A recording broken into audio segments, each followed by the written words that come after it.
Welcome to This Explainer. Today, we're unpacking a really fascinating lecture that explores the profound beauty and, honestly, the deep logic behind Islamic devotion. We're going to be looking at the whole philosophy of worship through a lens that's incredibly rational, peaceful, and just beautifully structured. So let's jump right in. Okay, let's dive into this. When you hear the word worship, what actually comes to mind? For a lot of us, it paints this picture of, empty rituals, rigid rules, or maybe just spending an hour in a specific building once a week, right? Well, the source material we're looking at today proposes something entirely different. In Islam, true worship is not just a set of repetitive motions. It's actually framed as this vibrant, living relationship based on deep love and a totally voluntary, conscious submission to the divine. It's literally about turning the mundane into something incredibly meaningful. At the very heart of this relationship is a really foundational Arabic term, Tawheed. To keep things super simple, we can define Tawheed as the oneness of God in worship. Now, this is really the central invitation of Islam. It's the whole concept of directing absolutely all of your ultimate love, your reliance, and your devotion solely to the Creator. You're not sharing that specific highest level of reverence with anything or anyone else. The scholar in our source defines this type of worship beautifully, breaking it down into three essential pillars. True worship happens when you combine perfect love, profound awe, and voluntary submission. I mean, think about it. Love without awe, that might just be casual affection. And submission without love, that would definitely feel like oppression. But when you blend perfect love with a really profound, respectful awe of the Creator's majesty, the submission that comes out of that is completely voluntary. It's joyful. It transforms an ordinary, everyday act into a beautiful, conscious connection with the divine. Now, there's a really fascinating distinction the speaker makes here. There is a massive difference between simply believing that a supreme God created the universe and actually making the active choice to direct all your ultimate worship exclusively to Him. Believing God as the Creator is honestly almost universally intuitive. It's an acknowledgement of a fact. But directing your worship solely to Him, that's an active, daily choice. And that is exactly where true devotion begins. Let's move to and see how this builds. The speaker outlines a very calm, almost academic, and deeply logical progression here. Step 1, we observe the universe's grand design. The sun, the rain, the incredible balance of nature. Step 2, our intellect naturally acknowledges that a supreme creator is orchestrating all of this. And then step 3, logically, we should dedicate our ultimate reliance and devotion solely to this creator. Because think about it. If a created thing, like a stone, a star, or even a human being, can't create rain or give life, then logically it doesn't warrant our highest level of worship. It's a remarkably straightforward logical bridge. Which brings us to a really insightful quote from the lecture. The intellect refuses to deny the Creator, but the disconnect often lies in whom we choose to worship. If you look at history, humanity has almost always accepted a higher power. That actually isn't the main debate. The primary theological shift that Islam brings to the table is refining exactly where that ultimate reverence is directed. It's all about correcting the target of our devotion, making absolutely sure it goes straight to the source, rather than stopping at the things He created. Now, naturally, this brings up a bit of an elephant in the room. When we talk about this strict exclusivity, worshiping God and absolutely nothing else, does that mean Islam inherently fosters hostility towards other beliefs or other people?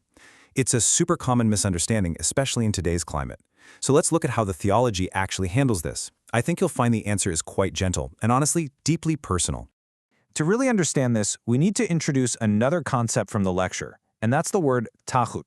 Simply put, Tawheed means anything crossing servanthood boundaries. Basically, it refers to any creation, whether that's a person, an object, or even an idea, that claims or accepts the divine rights of worship that belong exclusively to God. So, the crucial point is, when Islamic theology talks about rejecting Tawheed or rejecting false idols, it's really establishing an internal spiritual boundary. It is all about maintaining your own personal spiritual integrity and honoring God's pure rights. This is entirely a theological stance. It's not a call for earthly violence, physical aggression, or hostility toward people who hold different beliefs. It simply means saying, in my own heart, I draw a firm line that I will only worship the Creator. It's a boundary of the heart, not a weapon of the hand.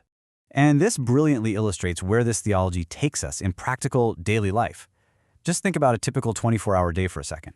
If you add up all the formal prayers a Muslim performs, it roughly equals about 1 hour a day. Then you've got your 8 hours of sleep, maybe 8 hours of work or study, and 7 hours for family, eating, and just relaxing. If worship was strictly confined to that 1 hour of formal prayer, well, what happens to the other 23 hours? Are they just spiritually dead time? According to the scholar in our source, absolutely not. The really beautiful philosophical insight here is that Islam aims to turn the entire 24-hour day into an active continuous worship. How? Through the simple but incredibly profound power of pure intention. Worship isn't something confined to a mosque. It's actually a 24/7 mindset that has the power to make your most everyday, mundane actions totally sacred.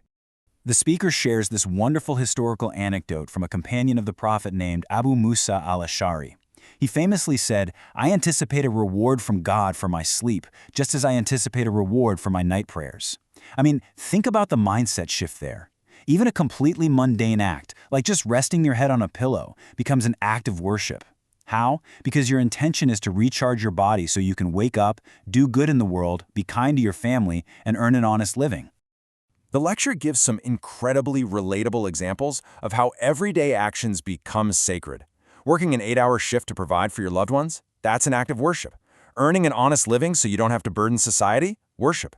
Saving up to prepare for a wholesome marriage, or, simply going to the store and buying a thoughtful gift just to bring some joy to your parents. All of these deeply human, incredibly normal activities are actually heavily rewarded by the Creator when they're paired with the right mindset.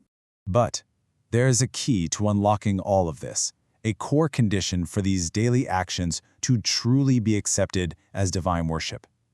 The term for this is Ikhlas. We can define Ikhlas as pure sincerity for God alone. It basically means you're doing these good things, going to work, being kind, buying that gift, not just to show off, right? Not to get applause on social media, but sincerely because you know it pleases the Creator. To actually build this kind of pure sincerity, the speaker offers a brilliant piece of practical advice. Contrast your public actions with your private, secret deeds. The advice is to keep some of your absolute best deeds entirely secret, just between you and God. Maybe it's a silent prayer in the middle of the night, or, say, a secret charity donation that literally no one will ever know you made. Building a portfolio of secret good deeds is described as almost like the ultimate spiritual workout. It proves to yourself that you're doing good for the right reasons, totally free from that desire for public validation. Now, what's really interesting about this final question is where it leaves us. We've seen today that Islamic monotheism isn't just about vaguely acknowledging a creator, and it certainly isn't about earthly hostility. It's actually this beautifully logical framework designed to infuse every single part of your life with divine purpose. So if your every waking and even sleeping moment could be intimately connected to the divine just by shifting your intention, how would your daily routine change tomorrow? It's a pretty profound thought to carry with you. Thank you so much for joining me for this explainer, and as always, keep asking great questions.